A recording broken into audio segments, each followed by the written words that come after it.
Hello everybody. If you want to read all the stories in full, please go to www.steveuk.blog. Thank you. Short story 465, Steve and Bobby, from her perspective, intermediate. My name is Bobby, and I share my life with Steve.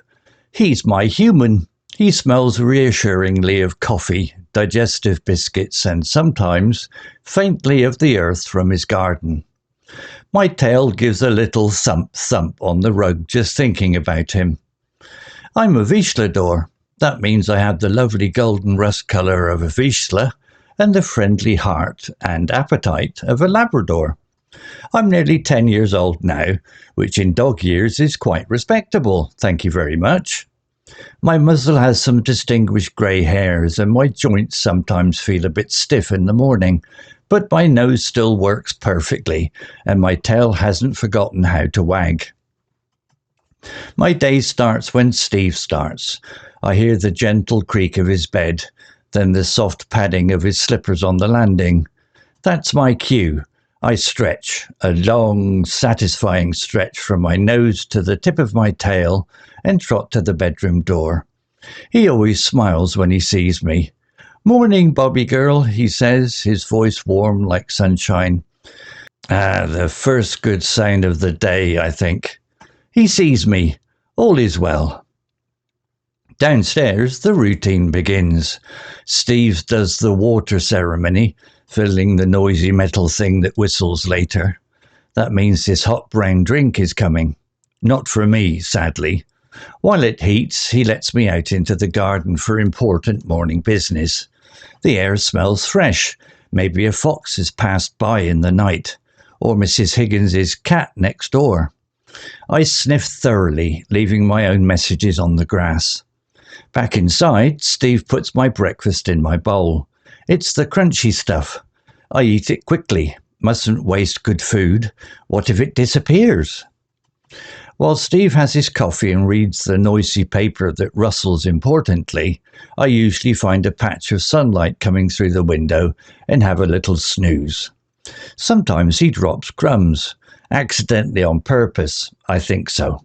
I am always ready. I watch him. He turns the pages slowly. Sometimes he sighs. Sometimes he chuckles. His sounds tell me his mood. Today sounds calm. Later he might potter about. Sometimes he goes into the little shed in the garden. It smells interesting in there, oily and green. I'm not usually allowed in, so I wait patiently by the door, my nose twitching. Other times he sits in his favourite armchair and does puzzles with tiny squares, or listens to the magic talking box, the radio. I often bring him my squeaky pheasant toy then. I drop it near his feet and look hopeful. Maybe now. A little throw? Sometimes he obliges. Sometimes he just pats my head and says, "Not now, old girl." That's okay. A pat is good too. Patience is important. But the best part of the day is usually after lunch. I know the signs. Steve starts looking towards the hook by the door. The hook where it hangs. My lead. My ears prick up. My tail starts a slow, hopeful wag. He might stand up and stretch. He might say, "Well then." My tail wags faster. Then the magic words. "Shall we go for a walk, Bobby?" "Walkies? Yes, oh yes, please." I might do a little happy dance, turning in a circle. Maybe a little woof escapes. He chuckles again. He puts on his outside coat and picks up the lead.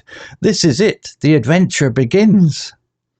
I have to stand still while he clips the lead onto my collar. It's hard to stand still when you're excited, but it's the rule.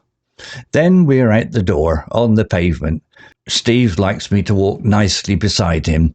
He calls it heel. It means I shouldn't pull, even though there are so many fascinating smells calling to me from every lamppost and gate. Must concentrate, stay near Steve. He needs me to be sensible near the noisy metal boxes on wheels. When we cross the road, he says, "Wait," and I stop. I look at him, and he looks carefully left and right. Okay, come on, he says, and we cross together. He keeps me safe. I trust him. We walk down the familiar streets towards the park.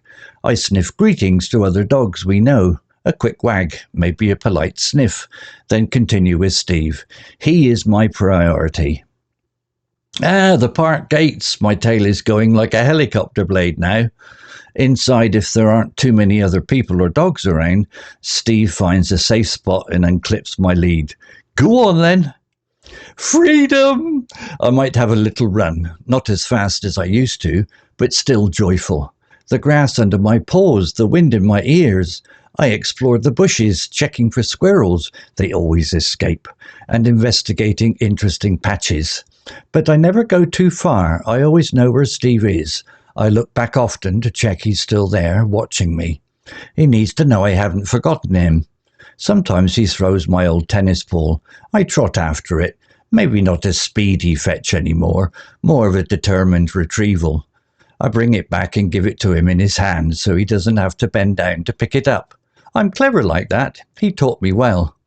Good girl, Bobby, he says and gives my ears a scratch. That's the best reward.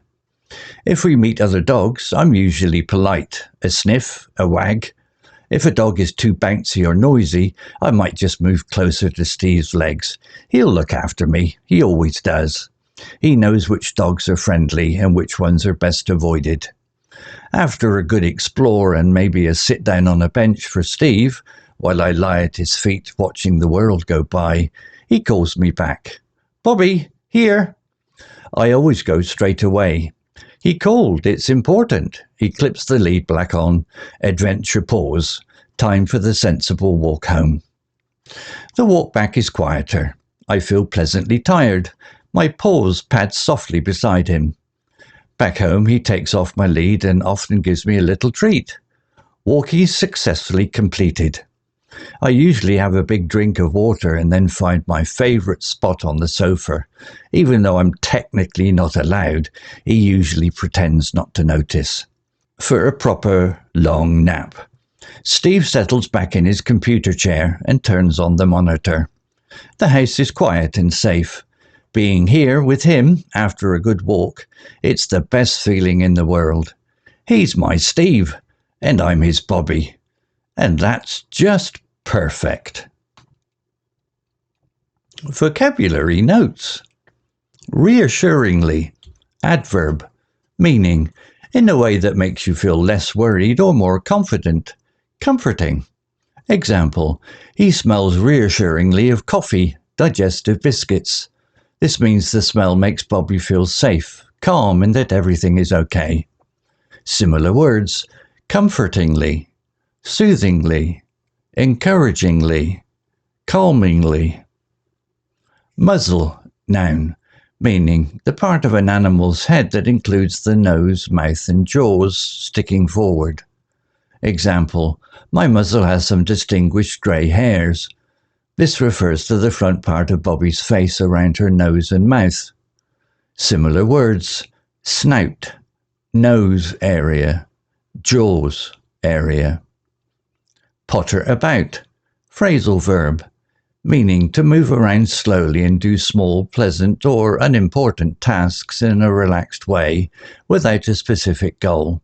It's often used for activities at home or in the garden. Example, later he might potter about. This suggests Steve moves around the house or garden doing little jobs or simply busying himself gently.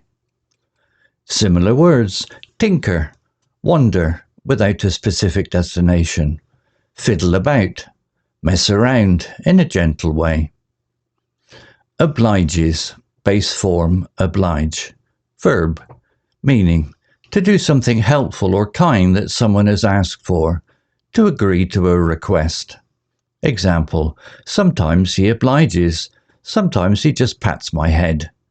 This means sometimes Steve agrees to Bobby's unspoken request to play with the toy. Similar words, agrees, helps, complies, consents, does someone a favor. Prick up, ears. Phrasal verb, meaning usually referring to an animal's ears, To raise the ears quickly and point them upwards, typically showing sudden interest, alertness, or listening intently. Example, my ears prick up. Bobby lifts her ears straight up when she hears or suspects something interesting is about to happen, like walk time. Similar words: lift, ears; raise, ears; become alert. Sensible, adjective, meaning having or showing good judgment, practical and reasonable, not emotional or foolish. Example, he needs me to be sensible near the noisy metal boxes on wheels. Bobby knows she must behave calmly and carefully near cars for safety. Similar words: reasonable, practical, wise, level-headed, responsible, down to earth. Retrieval, noun, meaning the act or process of getting something back from somewhere. In the context of dogs, it often means fetching something that has been thrown. Example, more of a determined retrieval. This describes Bobby's action of going to get the ball and bringing it back to Steve. Similar words: fetching, recovery, bringing back, collection. The verb form is retrieve. Story written by SteveUK and Gemini AI. Image created by Designer AI. To read all the stories in full, please go to www.steveuk.blog. Thank you.